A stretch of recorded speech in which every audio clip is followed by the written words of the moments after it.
everyone, it's Brittany with Antique Stoves. Today we're going to be talking about how to perform your first burn and cleaning on your 240 Hearthmaster. So first thing what you want to do is you need to take off the protective coating that's going to be on the top of the stove.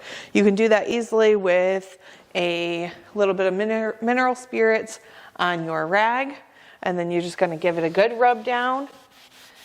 And once you get that all off, then we can start burning. Now you can go ahead and load up your firebox with all your kindling.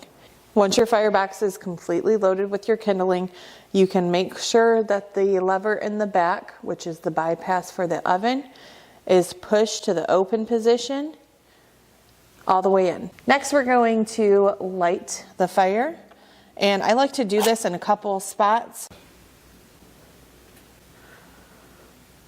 Once you have that fire started, you're going to go ahead and close your door and make sure that the draft control on the front is open. So once you've had it good and going for about 15 minutes, you're going to pull the lever in the back out, and that's going to close the bypass so that the heat circulates around the oven. You're also going to go ahead and put in your logs in the firebox to keep that heat. We're going to let this burn for 10 to 15 minutes, and we'll come back before we start doing anything else.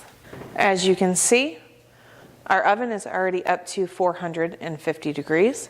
If you want to bring that back down, all you have to do is close the draft in the front. And that's how you're going to do your first burn in the 240 Hearthmaster.